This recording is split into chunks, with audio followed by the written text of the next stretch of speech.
ఆంధ్రప్రదేశ్ రాష్ట్రంలో అనేక గుళ్ళు కూల్చబడ్డాయి.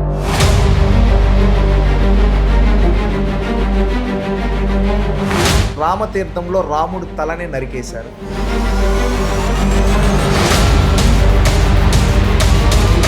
అంతర్వేదిలో రథం తగలబడిపోయింది. అప్పుడు హిందువుల మనోభావాలను ఏ విధంగా దెబ్బతినే విధంగా అదేదో గుడి అంటే తిరుమల గుడి గురించి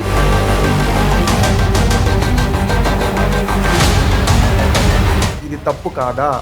ఇది అందరికీ నమస్తే.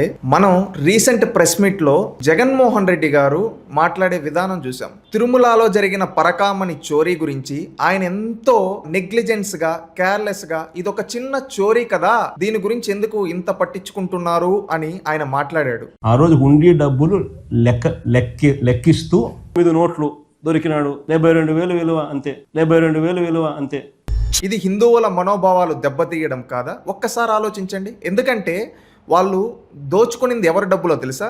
మనం వెంకటేశ్వర స్వామి దగ్గరికి వెళ్ళినప్పుడు మనం ఎంతో కష్టపడి సంపాదించిన డబ్బుని ఆయనకి సమర్పిస్తే మన కష్టాలు తీరుతాయనే ఒక నమ్మకంతో మనం ఎంతో భక్తిభావంతో సమర్పించే డబ్బుల్ని ఒక పరకామణిలో లెక్కించేటప్పుడు ఒక దొంగలిస్తే అతన్ని శిక్షించకుండా అతనికి వత్తాసు పలుకుతూ ఉన్నారంటే ఇది తప్పు కాదా, నేరము కాదా? ఒక్కసారి ఆలోచించండి. ఎందుకంటే ఇది ఫస్ట్ టైం కాదు జగన్మోహన్ రెడ్డి గారు ఈ విధంగా అనడం.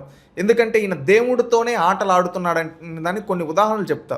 గతంలో ఈయన ముఖ్యమంత్రిగా ఉన్నప్పుడు దేవుడి దగ్గర మనం ఎప్పుడైనా చూస్తాం, దేవుడి దగ్గర ఆ దేవుడి పాటలు మాత్రమే ఉండాలి, ఆ దేవుడి మంత్రం మాత్రమే జపిస్తాం. కానీ అక్కడ ఏంటంటే దేవుడు గుడిని తాను దేవుడి దగ్గరికి వెళ్ళలేదు, దేవుడి గుడినే తన దగ్గరికి గుడి సెట్టు వేసుకొని ఆ సెట్టు వేసుకొని అక్కడ ఆయన కూర్చొని దేవుడిని పూజించకుండా తన భజన చేయించుకున్నాడు. ఇది ఆ భగవంతుని అవమానించడం కాదా? తాను ముఖ్యమంత్రిగా ఉన్నప్పుడు ఆంధ్రప్రదేశ్ రాష్ట్రంలో అనేక గుళ్ళు కూల్చబడ్డాయి. రెండోది ఏంటంటే రామతీర్థంలో రాముడు తలని నరికేశారు. అంతర్వేదిలో రథం తగలబడిపోయింది. ఇవన్నీ జరిగినప్పుడు వాళ్ళు చెప్పిన సమాధానాలు ఎంత కేర్లెస్గా ఉన్నాయో వాళ్ళ పార్టీ నాయకులు కొడాలి నాని ఇలాంటి వాళ్ళు కొంతమంది ఎవడమ్మా మొగుడు గుడి, ఇది దేవుడిది, నరికేస్తే దేవుడికి పోయేదేముంది, ఈ విధంగా ఎలా మాట్లాడారో, ఎంత కేర్లెస్గా మాట్లాడారో మనం చూసాం. కొడితే ఆంజనేయ స్వామికి పోయేది ఏమి లేదు, బొమ్మదే. అట్లాగే ఆ గుడికి వచ్చే లాస్ ఏమి లేదు. 10 కేజీలు వెండి ఎత్తుకుపోతే 6 లక్షలు 7 లక్షల రూపాయలు, దాంట్లో మిల్లు కట్టేది లేదు, మిద్దులు కట్టేది లేదు. అంతర్వేదిలో 1 కోటి రూపాయలు రథాన్ని తగలబెడితే ప్రభుత్వం రథం చేస్తుంది. దానివల్ల దేవుడికి అప్పుడు హిందువుల మనోభావాలను ఏ విధంగా దెబ్బతినే విధంగా వీళ్ళు మాట్లాడారో, జగన్మోహన్ రెడ్డి గారు మాట్లాడిచ్చారో చూసాం. ఇవన్నీ ఒక ఎత్తు అయితే తిరుమల తిరుపతి దేవస్థానం మనం ఎంతో పవిత్రంగా భావిస్తాం.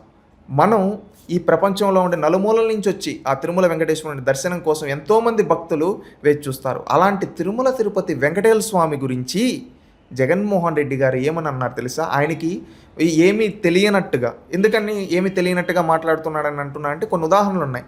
గత 4 ఏళ్ళు ఆయన 5 ఏళ్ళు ముఖ్యమంత్రిగా ఉన్నప్పుడు 4-5 సందర్భాల్లో ఆ దేవుడికి పట్టు వస్త్రాలు సమర్పించడం జరిగింది. అది సాంప్రదాయం ప్రకారంగా ఏ రోజు సమర్పించలేదు.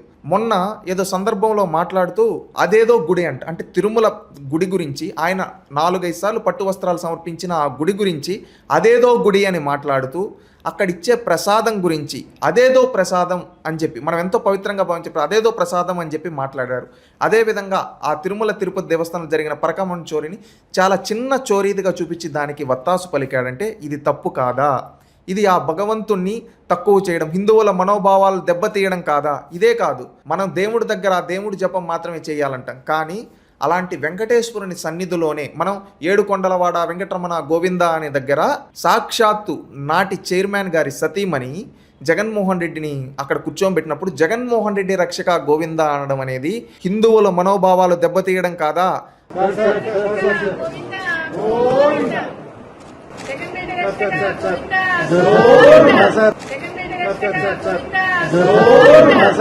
ఈ విధంగా ఎన్ని సందర్భాల్లో హిందువులను అవమానించారో ఒక్కసారి గుర్తు చేసుకోండి. ఇది మాత్రమే కాకుండా ఒక సందర్భంలో నేను చూశాను, తిరుమలకి వచ్చి డిక్లరేషన్ ఇవ్వచ్చు కదా అంటే ఆయన ఒకసారి ఆ డిక్లరేషన్ ఇవ్వకపోగా ఆయన మాట్లాడిన మాటలు ఒక్కసారి మనం గుర్తు చేసుకున్నాం. ఆయన ఏంటంటే ఆయన ఎలివేషన్లు ఇప్పించుకుంటాడు వాళ్ళ పార్టీ వాళ్ళతో. ఎలాంటి ఎలివేషన్లో ఒక్కసారి చూద్దాం.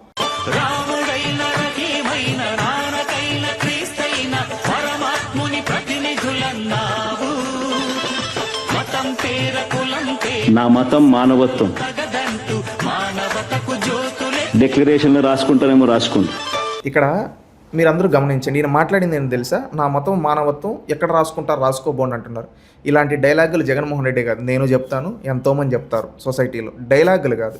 ఈ డిక్లరేషన్ గురించి చెప్తున్నా అంటే ప్రపంచ దేశాల నుంచి వచ్చిన దేశాధినేతలు సైతం డిక్లరేషన్ ఇచ్చి ఆ వెంకటేశ్వర స్వామిని దర్శించుకుంటారు. మన దేశంలో కూడా ఈ దేశానికి రాష్ట్రపతిగా సేవలందించిన ఏపీజే అబ్దుల్ కలాం గారు సైతం డిక్లరేషన్ ఇచ్చి దేవుని దర్శించుకున్నారు. అంతెందుకు, మొన్న పవన్ కళ్యాణ్ గారి కుమార్తెలు వాళ్ళ శ్రీమతి గారు డిక్లరేషన్ ఇచ్చి దేవుని దర్శించుకున్నారు. ఇంతమంది డిక్లరేషన్ ఇచ్చి దర్శించుకున్నది జగన్మోహన్ రెడ్డి ఎందుకు డిక్లరేషన్ ఇవ్వటం లేదు? ఒకసారి తిరుమలకి వస్తానంటే నువ్వు డిక్లరేషన్ ఇస్తేనే రావాలంటే టూరే క్యాన్సిల్ చేసుకున్నాడు, కానీ డిక్లరేషన్ పైన సంతకం పెట్టడానికి ఇష్టపడలేదు. ఇలాంటి వ్యక్తి హిందువుల్ని అవమానించడం కాదా? హిందువుల మనోభావాలు దెబ్బతీయడం కాదా? హిందువుల ఓట్లు కావాలి కానీ హిందువుల గౌరవాలను గౌరవించను. ఎందుకంటే మనం నీ కులం ఏదైనా కావచ్చు, అన్ని కులాలని గౌరవించి అన్ని మతాలను గౌరవించాలి. కానీ జగన్మోహన్ రెడ్డి ఏం చేస్తున్నాడు? అన్ని మతాలని అవమానిస్తూ ఉన్నాడు. మొన్న ఎప్పుడో ఒకసారి హిందువుల ఓట్ల కోసం వినాయకుడు పూజలో కూర్చున్నట్టు నుంచి కొబ్బరికాయ కొట్టడానికి కనీసం లేకుండా ఏం చేశాడు అంటే, ఈ విధంగా చేసే వ్యక్తి హిందువుల్ని గౌరవిస్తున్నాడని అర్థం, అవమానిస్తున్నాడు. ఇది ప్రతి ఒక్క హిందువు గుర్తించుకోవాలి. ఇలాంటి యాంటీ హిందూ ఎలిమెంట్స్కి బుద్ధి వచ్చే విధంగా మనం చేయాలి. ఎందుకంటే అన్ని మతాలను అవమానించి తన స్వార్థం కోసం జగన్మోహన్ రెడ్డి ఇలా చేస్తూ ఉన్నాడు. ఇది ప్రతి ఒక్కరు ఆలోచించాలి. ఈయన ఇలాంటి డైలాగులు ఇవన్నీ కాదు. జగన్మోహన్ రెడ్డి గారు, మీరు యాంటీ హిందూ కాదు అనుకుంటే మీకు ఒక ఓపెన్ ఛాలెంజ్ విసురుతున్నాం. గుర్తుపెట్టుకోండి, జగన్మోహన్ రెడ్డి గారు, ఓపెన్ ఛాలెంజ్ మీకు స్వీకరించే దమ్ముందా?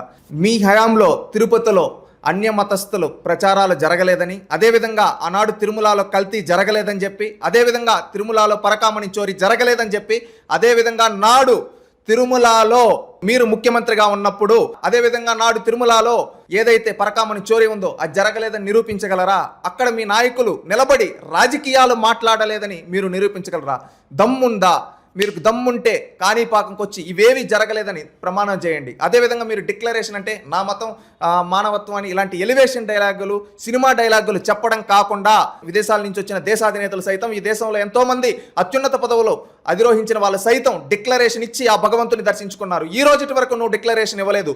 నువ్వు యాంటీ హిందూ కాకపోతే వచ్చి ఆ భగవంతుడి ముందు డిక్లరేషన్ ఇచ్చి దేవుని దర్శించుకో.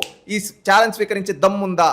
ఒకటి, కాణిపాకంలో ప్రమాణం. రెండోది, డిక్లరేషన్ పైన సంతకం పెట్టి తిరుమలలో దర్శనం చేసుకునే దమ్ము సతీ సమేతంగా నీకుంటే ఈ స్వీకరించు. లేకపోతే నీకు ఎలా బుద్ధి చెప్పాలో హిందువులు బుద్ధి చెప్తారు. గుర్తుపెట్టుకో జగన్మోహన్ రెడ్డి.